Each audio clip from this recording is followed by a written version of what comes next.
राधे राधे। अथा YouTube channel पर हम आपका स्वागत करते हैं। हमने कार्तिक मास के 32 अध्याय तक की कथाओं को सुन लिया था। आज हम 33वां अध्याय सुनते हैं। सूत जी ने कहा, इस प्रकार अपनी अत्यंत प्रिय सत्यभामा को यह कथा सुनाकर भगवान श्री कृष्ण संध्योपासना करने के लिए माता के घर में गए। यह कार्तिक मास का व्रत भगवान विष्णु को अति प्रिय है तथा भक्ति प्रदान करने वाला है। रात्रि जागरण, प्रातः काल का स्नान, तुलसी वट सींचन, उद्यापन और दीपदान, यह 5 कर्म भगवान विष्णु को प्रसन्न करने वाले हैं, इसलिए इनका पालन अवश्य करना चाहिए। ऋषि बोले, भगवान विष्णु को प्रिय अधिक फल की प्राप्ति कराने वाले, शरीर के प्रत्येक अंग को प्रसन्न करने वाले कार्तिक महात्मा को आपने हमें बताया। यह मोक्ष की कामना करने वालों अथवा भोग की इच्छा रखने वाले मनुष्यों को अवश्य ही करना चाहिए। इसके अतिरिक्त हम आपसे एक बात पूछना चाहते हैं कि यदि कार्तिक मास का व्रत करने वाला मनुष्य किसी संकट में फंस जाए, या वह किसी वन में हो, या व्रती किसी रोग से ग्रस्त हो जाए, तो उस मनुष्य को कार्तिक व्रत को किस प्रकार करना चाहिए? क्योंकि कार्तिक व्रत भगवान विष्णु को अत्यंत प्रिय है और इसे करने से मुक्ति एवं भक्ति प्राप्त होती है, इसलिए इसे छोड़ना नहीं चाहिए।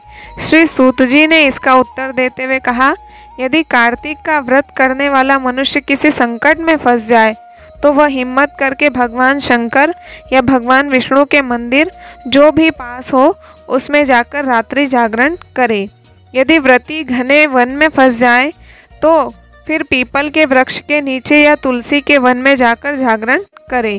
भगवान विष्णु की प्रतिमा के सामने बैठकर विष्णु जी का कीर्तन करे।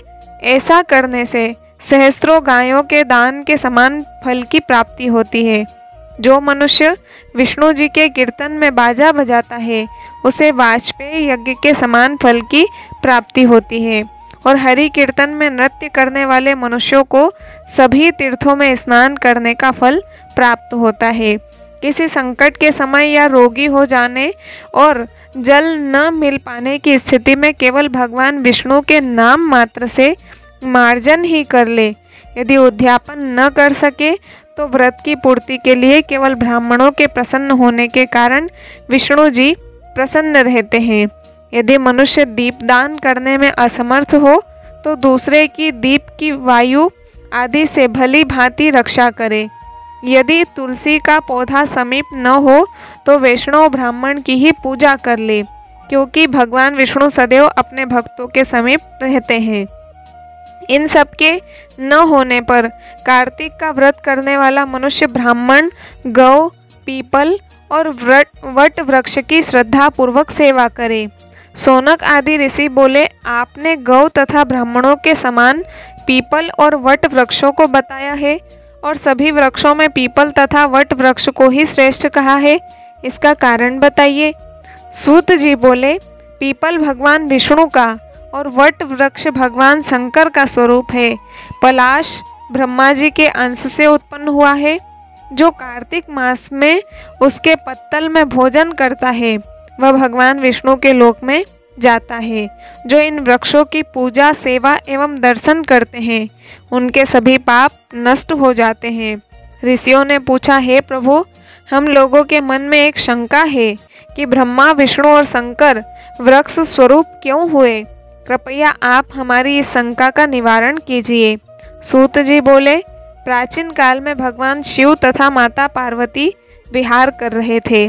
उस समय उनके विहार में विघ्न उपस्थित करने के उद्देश्य से अग्निदेव ब्राह्मण का रूप धारण करके वहां पहुँचे। विहार के आनंद के वशीभूत हो जाने के कारण कुपित होकर माता पार्वती ने सभी देवताओं को शाप दे दिया। माता पार्वती ने कहा, हे देवताओं, विषय सुख से कीट पतंगे तक अनभिज्ञ नहीं हैं।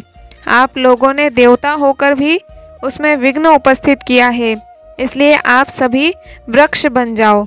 सूत जी बोले, इस प्रकार कुपित पार्वती जी के शाप के कारण समस्त देवता वृक्ष बन गए।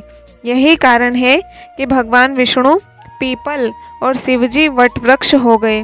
इसलिए भगवान विष्णु का शनिदेव के साथ योग होने के कारण केवल शनिवार को ही पीपल को छूना चाहिए, अन्य किसी भी दिन नहीं छूना चाहिए। इस प्रकार हमने कार्तिक मास के 33वें अध्याय की कथा, जो बहुत ही महत्वपूर्ण थी, इसको सुना। कल हम फिर नए अध्याय के साथ में मिलेंगे। तब तक के लिए सभी को राधे राधे।